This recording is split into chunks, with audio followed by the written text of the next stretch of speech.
Hello, ladies and gentlemen. This video is going to serve as a review for CDB number 2. It includes material, information or content that we've already gone through. But at the very end, it also includes some information for a topic called succession that we did not have a chance to review because they moved the test up a week.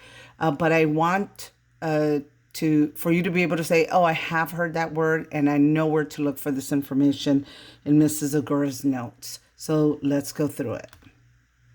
So we started off this new set of notes for CDB number 2 way back in January, talking about dichotomous keys, how it is that scientists can organize the living things on our planet, or even the things that are non-living, like rocks. You can use a dichotomous key.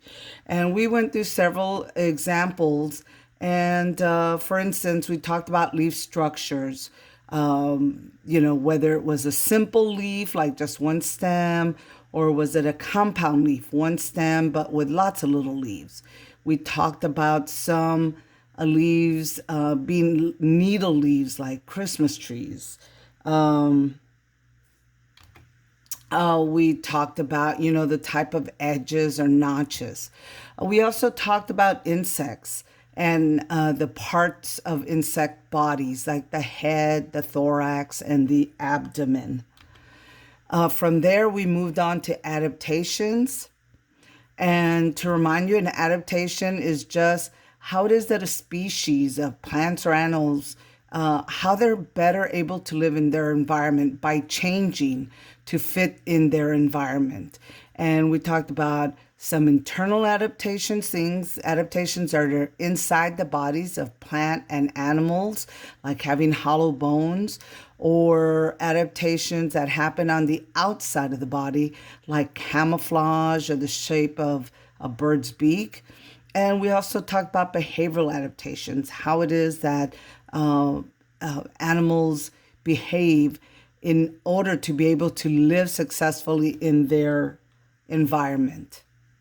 We talked about the bird bones being hollow to make them lighter and be able to fly better.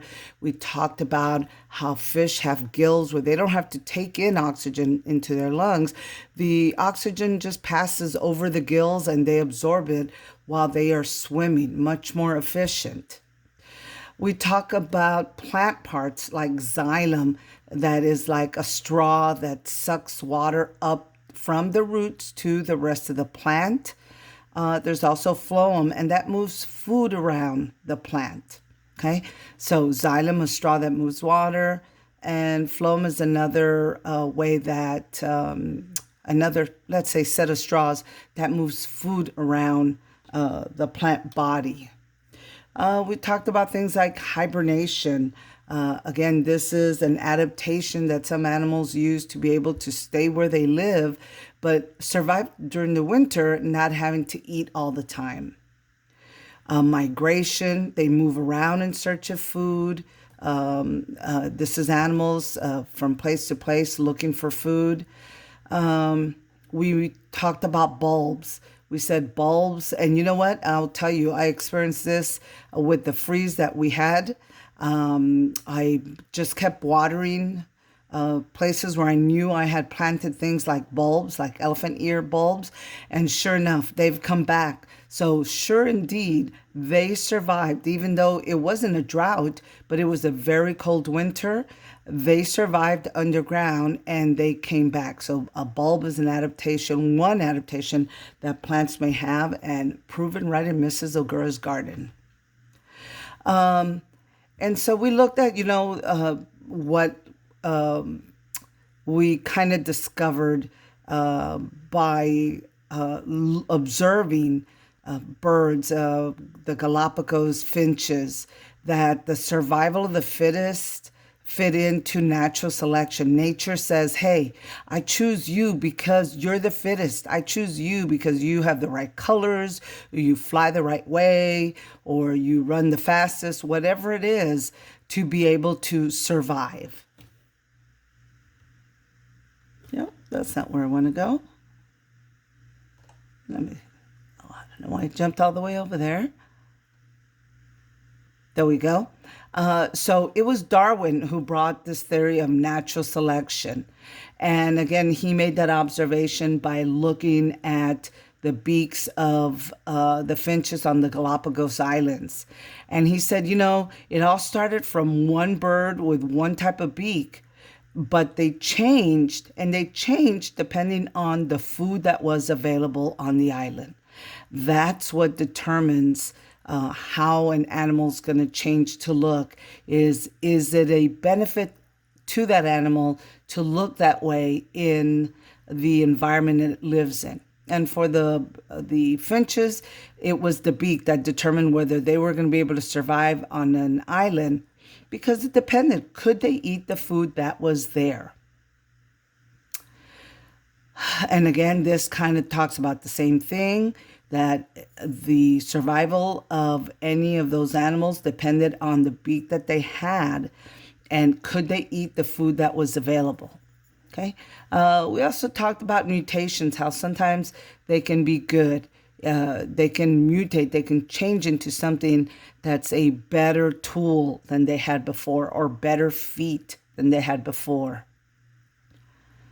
Selective breeding is when man decides and says, oh, we want corn to be able to produce really big corn cobs instead of these tiny little ones before. And compared to natural selection, where nature decides this is better than it was before, or this one's better for that island because of the food that's available. This usually can take a much shorter time than natural selection does. We went on then to talk about stimulus, how it is that organisms react to a stimulus. And this is all about, remember, cause and effect. And here are just some of the words that we looked at. A stimulus, anything that causes something to happen. A response is, the effect that happens to that organism because the stimulant caused something to happen. So we looked at internal stimulus, like a plant doesn't have enough water, it's going to wilt. You get a fever or a temperature because you ingested some bacteria that was bad for you.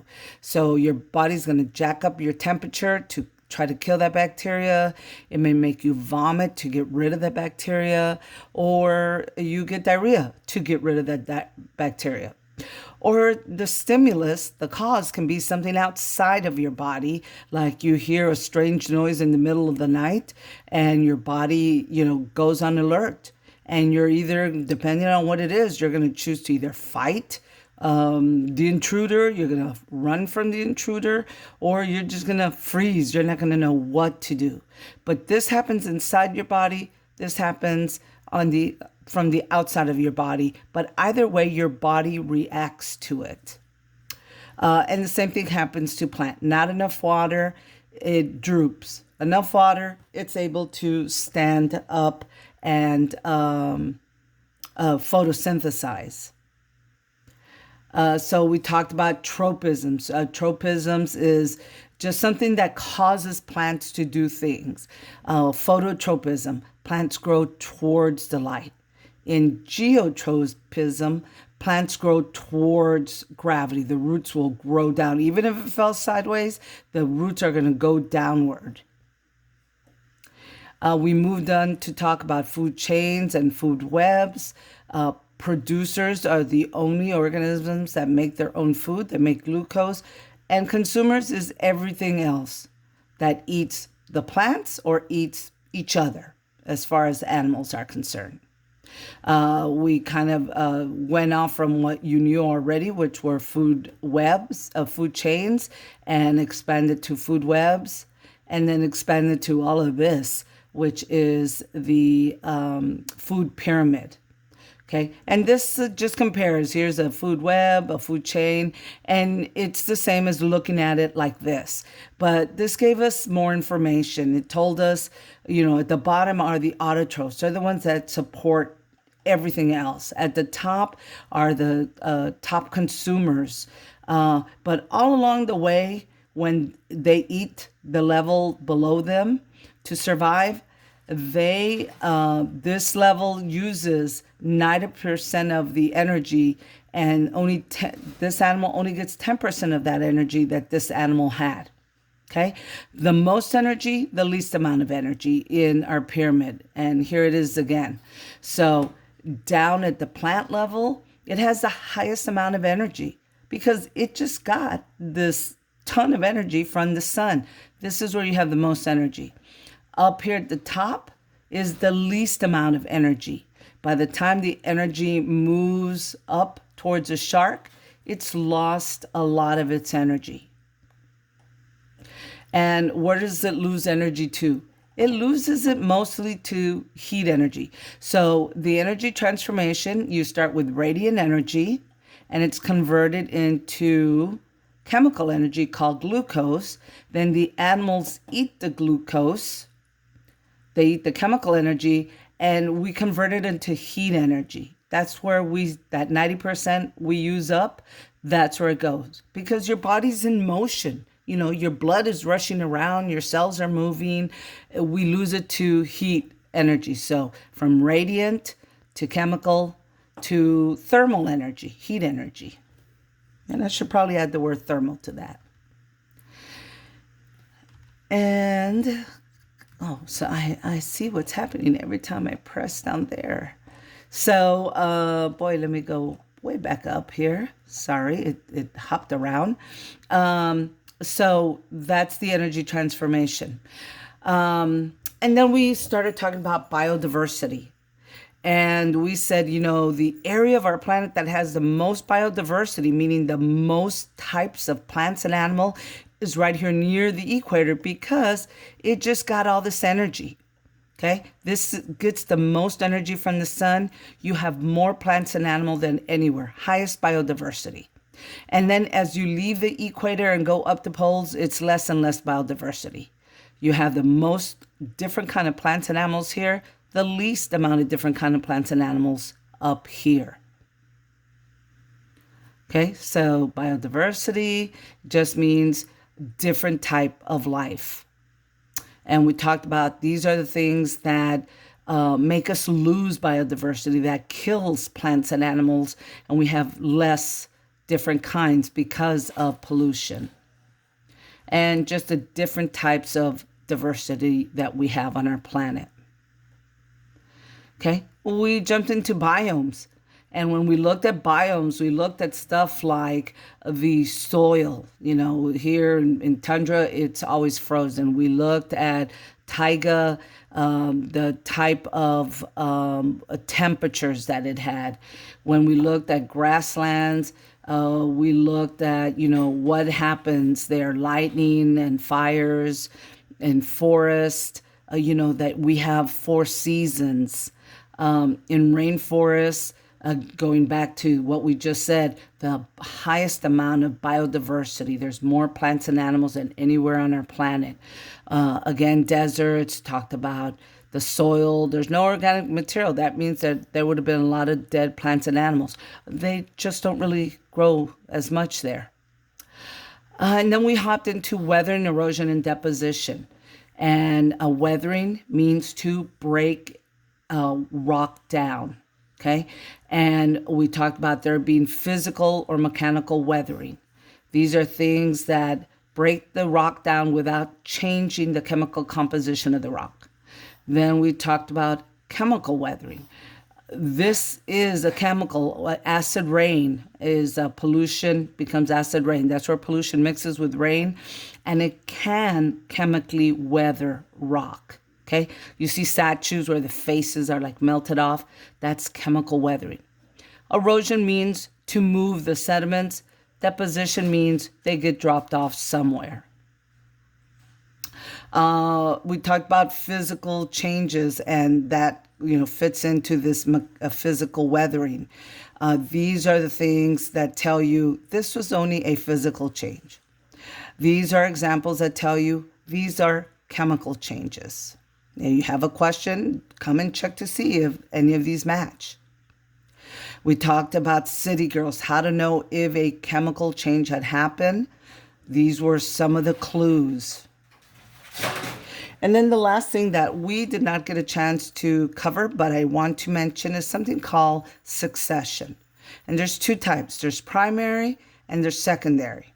So in primary succession, this is where life begins when there's only rock, no soil.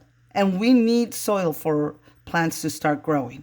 Okay, this can take hundreds or thousands of years for the rock to break down. It starts with like moss or lichens, and they break down with a little bit of chemical they have. They start to break down the rock, and then animals, bird flies lands there and poops. They start leaving organic material. After hundreds of years, the rock breaks down and makes some soil. And as soon as there's some soil, boy, those weeds and the grasses, they're going to start growing. And with time, you eventually are going to grow to be this big giant forest. Okay. So primary succession begins with just rock that happens because either a glacier or a volcano caused it. And it can take hundreds or thousands of years to go from bare rock to this forest. Secondary succession, on the other hand, and we talked about the different type of catastrophic events that can cause it: earthquakes, tsunamis, tornadoes. They happen and it's terrible. The forest completely burns down, but you have soil. You start with soil. And so plants, weeds can start growing right away. It may take 100, 200 years, but you'll get back to this forest a lot quicker than starting with rock. Okay, so catastrophic event, but there's soil and the forest will come back sooner. So if we compare them top and bottom here, we see that you start with bare rock because of a glacier or volcano, and it may take hundreds of years before you get to some soil for plants, grasses, weeds to be able to grow, and then hundreds or thousands of years to become a mature forest. On the other hand, because we have soil after this catastrophic event, plants can start right away. It's going to end up, hopefully you can see these match. This is what nature wants. Nature wants to be here in this climax community. It's balanced. There's big trees. There's lots of animals. And it's faster to get there because you're starting with soil. Primary succession, you don't get soil till, 100 or hundreds of years later. This can go faster, but this is going to take hundreds or maybe thousands of years to break down to get to this. This, we've got soil. This may just take years or a couple of hundred years to get to the same place. Okay, so, this is probably a good sheet for you to reference, or a note to reference to be able to compare the two if you see this on your test. So I know I went through this quickly, but the thing you have to know is that this is right on your right in your notes. It is right in, and I'm looking for my Schoology page and I don't have it open. Let me open Schoology just to remind you, or maybe you're new and you've never used it. If you just go to your Schoology page, and here's my picture. Here's the link right here to those same notes I just showed you. You just click on the link and click on that link, and it takes you to the notes. Now, the notes for the first half of the year, I've put the symbol on it that tells it to skip it. So when you open it, you're not going to be able to see these pages. I don't want to confuse you by showing you all that information and you're like, what the heck? No, it's going to start right here where that symbol doesn't appear anymore. Alrighty? So that's where you'll find it.